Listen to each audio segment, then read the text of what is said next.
The iPhone Air has a single 48 megapixel fusion camera, which is super capable, and it's not about how many lenses you have, it's how you use them. Here are the best camera settings of your iPhone Air for taking stunning photos and videos.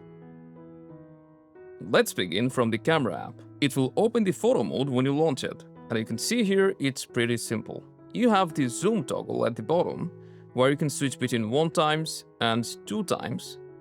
And if you tap on the 1x, it will switch between 26 and 35mm in your case. But you can see here we have 3, and I'll get to that in a moment. You can also hold down on the zoom and swipe left or right to change the zoom value. And there is no wide angle.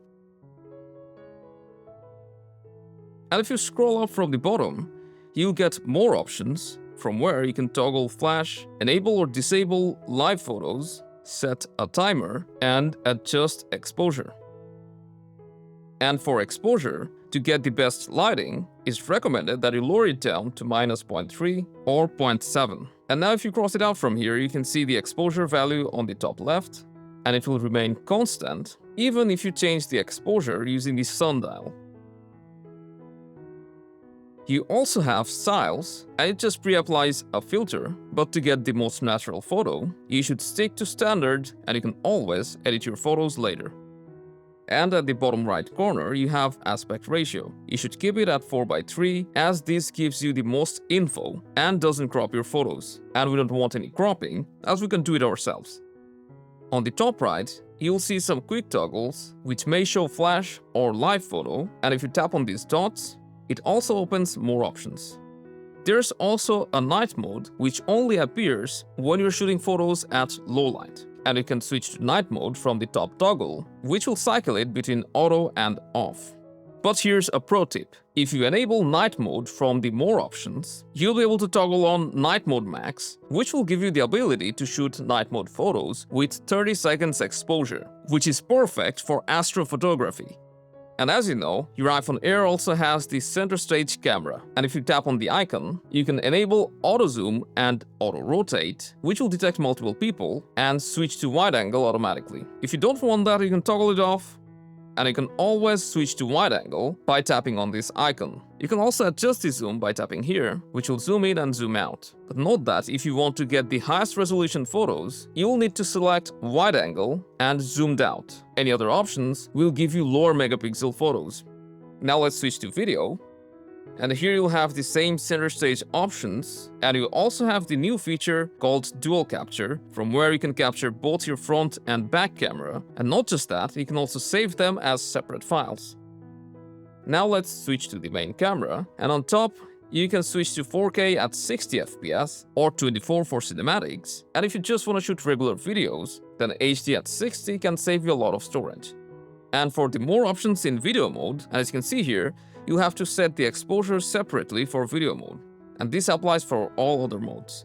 You also have the action mode, which will give you a more cropped frame, but it has super stabilization.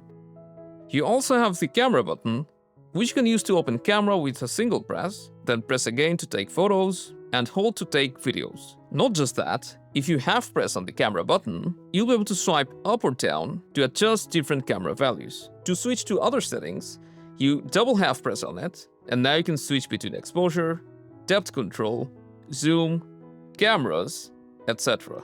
Just half press to select, and adjust by swiping over the camera button.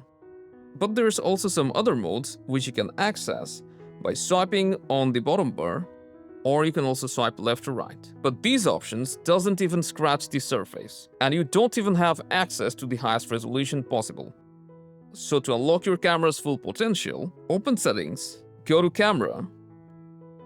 We'll go straight to Controls and make sure that Camera Adjustment is enabled. And what you need to enable from here is Lock Focus and Exposure. And this will give you the ability to half press and hold on the camera button to lock focus on a single subject and also lock auto exposure. This works both in video and photo mode, and if you lift the finger, you'll switch back to regular autofocus. With this out of the way, let's go into record video. The default is 1080p at 30 FPS, and you can change its default value, to 4K at 60 for the highest possible quality, but as you can see here, the file size will be huge. If you want your videos to give the authentic cinematic feel, always go with 4K at 24 FPS. And again, if you're shooting regular photos that you're not gonna upload anywhere, you can switch to 1080p at 60 FPS. Now let's go down, and here you should keep enhanced stabilization turned on, and action mode lower light is only useful for the exact specific scenario. HDR video, which you should absolutely turn on, and this will totally change how your videos look. Now if you have the auto FPS turned on, your camera will lower FPS to get more light in the frame in case you're shooting in low light, but you may feel some frame drop, so you can turn it off for a constant frame rate. But what you should turn on is lock white balance. Now let's get back, go to record Slo-Mo, and for the record Slo-Mo, you should just keep it at 240 FPS. For record sound, if you're recording a video and you want to focus on speech or vocal, go with mono. And if you're shooting something like nature video or a concert where there is a lot of sound source, the best option will be spatial audio. Then, if you have allow audio playback enabled, this will let you keep any media playing while you record video, and it will also capture audio from the playback, and you should also keep wind noise reduction enabled. After this, we have formats. Let's open it, and high efficiency will ensure that you have a smaller file size, which also retains a lot of editing capabilities. On the other hand, most compatible will save photos at JPEG, which is a bit easier to transfer to non-iOS devices. But you should always stick to high efficiency, as you can convert it when you're sharing anyway. Now the most important settings of this video is resolution control, and only when you enable these, you'll get the option to switch to 48 megapixels in photo mode. It's a shame that it's not turned on by default. So now you can switch to 48 megapixel anytime by tapping here.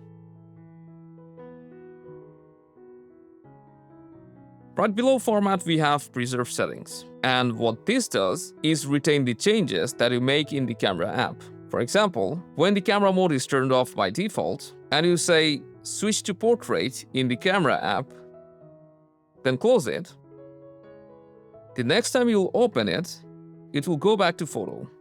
But if you enable this, it will open the camera mode that you used last time. So now you know what it does. So we'll turn on the settings that we always want to keep. For example, creative controls, which will save the aspect ratio and light settings. Exposure adjustment is a must, so turn it on so you can see the exposure value always on the top left.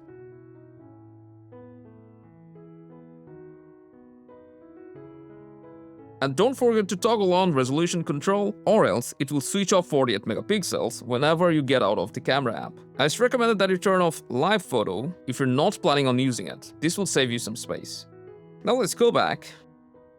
And here you have use volume up for burst, so you can take burst photos using volume button if you toggle it on. Below that you have scan QR codes and show text, which is useful, so we'll leave it. And below that we have composition. Here you should turn on grid and level, and this will ensure that you can perfectly align your shots. For mirror front camera, you should keep it disabled, so in selfies, you'll be able to see yourself exactly how people view you. View outside the frame can also be kept turned on. Now let's go to indicators, and let me show you what this does. You should turn on all of these, so that inside the camera app, you have these toggles always shown on the top right.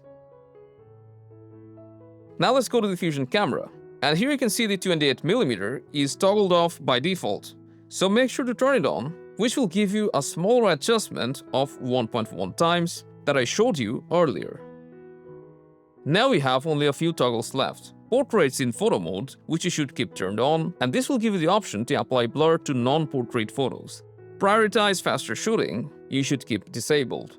Lens correction can help fix distortions in wide angle, but your phone doesn't have one, so I don't think it won't make any difference. Lens cleaning hint is nice to have, and the last one you can keep enabled. And this covers all the settings of your iPhone Air. Now you're ready to take awesome photos with your iPhone Air. Let us know your feedback and enjoy.